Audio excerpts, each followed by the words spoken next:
let's go to the Q&A portion. If you have any questions for Marc and me and Marc, please put them in the Q&A and we are going to answer these questions.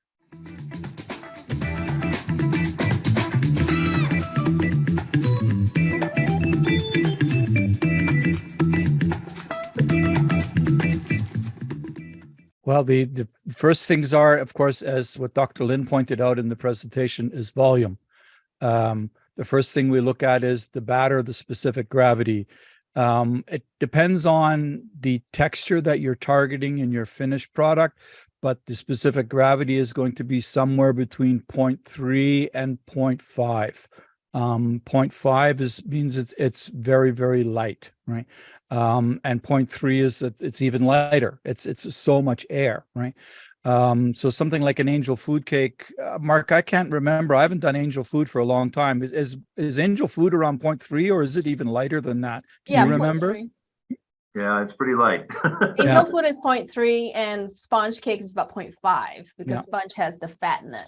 And then, you after baking, you're looking at things that Marc talked about, the dome shape. You want to have nice shoulders and not too much peaking. Now that has a lot to do with oven temperature, more so than the batter itself.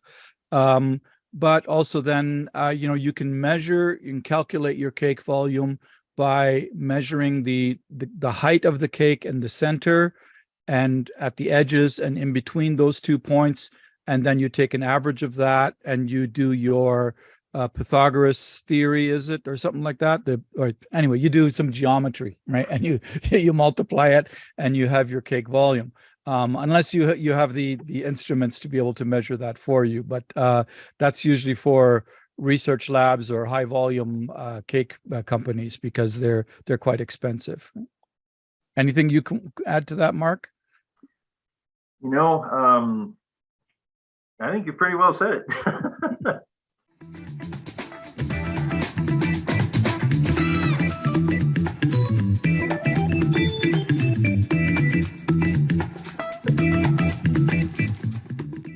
So what we've had some experiments with is pre-hydrating for a short period of time, let's say for a few minutes, 5 minutes maybe.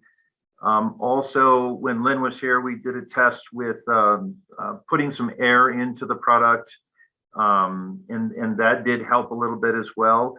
There's two ways to look at it. Being the way that it was designed, it's designed to give you volume regardless of how you use this in your application. Obviously, if you put a little bit of air into it before you mix it in the cake product or the different bakery product that you're trying to accomplish, you'll get a little bit better, lighter texture, a little bit better volume. But in general, I think it's going to work very similarly no matter what you do.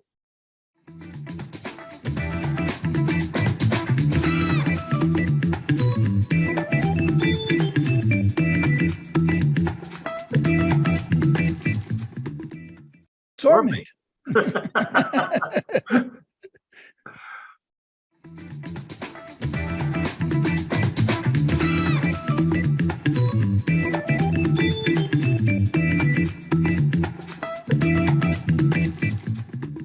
In batter cakes, it will affect absorption. So you will notice a difference in requiring more liquid to maintain batter viscosity. For small volume production, this won't really matter much. But if you're running in a big plant where depositors are gravity fed and you expect to get so many cakes or cupcakes deposited per minute and things like that, a little bit can make a big difference. So then the water would have to be adjusted. It might accelerate staling. I don't have any information on that per se. That is just a hypothesis. But we see starch damage more in bread flours than we would see it in soft flours most of the time, just because of the way they're milled. But also volume of cakes, and then the final product texture, of course. Mm-hmm. Yeah, it could end up making the cake slightly more dense. Yeah. Right. Correct. Just a quick interruption. I am more than willing to provide the first 30-minute free consultation for whoever wants to try egg replacement in their system. So if you could send a sample request to the email that Joanna will provide, we'll see who can benefit from this. Okay.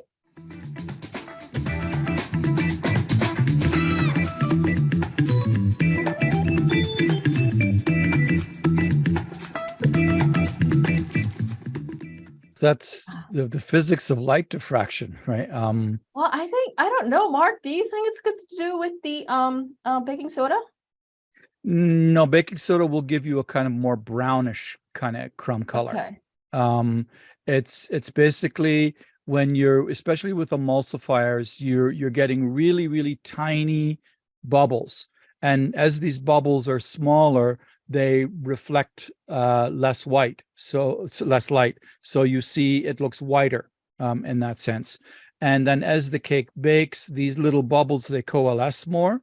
And so then you see more of the yellow that is contributed from the egg yolk.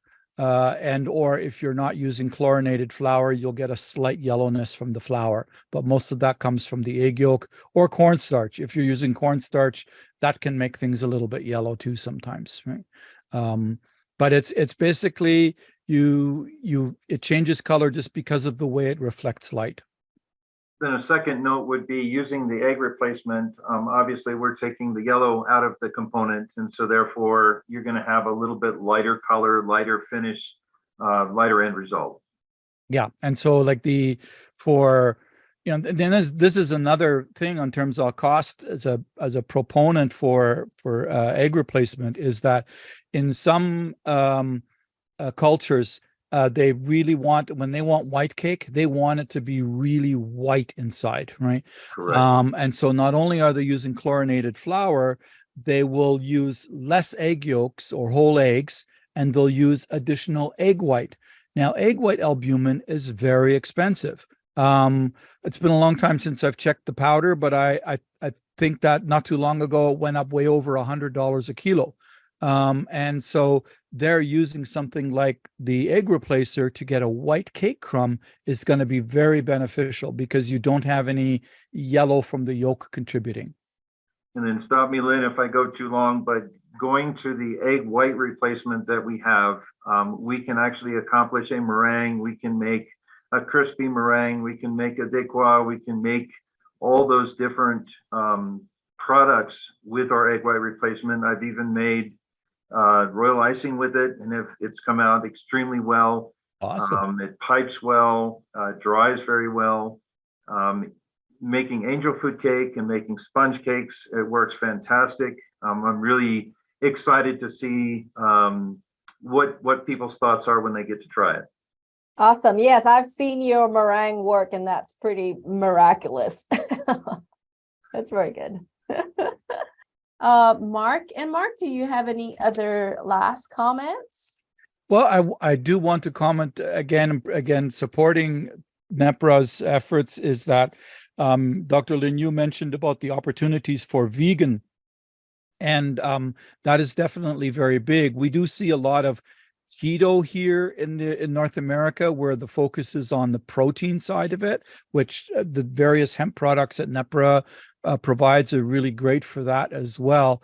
And I subscribe to a number of newsletters from Europe, and vegan is the big thing over there. I think every second or third newsletter, I see something about vegan. They're looking for vegan snacks and things. And in a country like Germany, where they really like their pork, that's a big deal, right? So definitely vegan cakes, vegan desserts, vegan breads, and things like that there are huge opportunities there as well. Absolutely. Mark, any last words?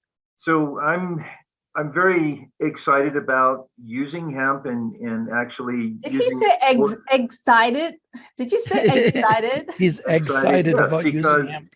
Unlike many other products out there, I think this is very unique. It matches eggs very closely. If you look at all the components and break it down to its molecular structure, The albumin content allows us to do just very many similar things to what eggs can do. The protein coagulant coagulates very close to the egg temperature. We're getting a lot of similarities to where you don't see a lot of differences when the final product is made.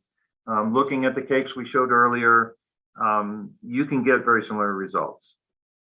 That's cool. And the nutrition, like you were talking a little bit about the general nutrition information is very close to an egg. Yes. But one of the things that hemp provides that you can't get from an egg, even if you try to look at some of the eggs that purport these opportunities, is that hemp provides the essential oils that we need for metabolizing vitamins, and it's omega-3 and omega-6 fatty acids that are in a perfect balance for human nutrition.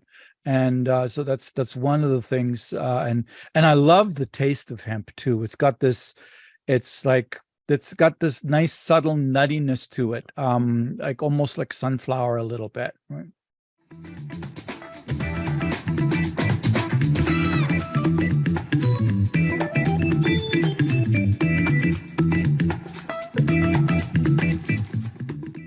Yes, we've been able to I'm thinking the same way too, because royal icing is so sweet.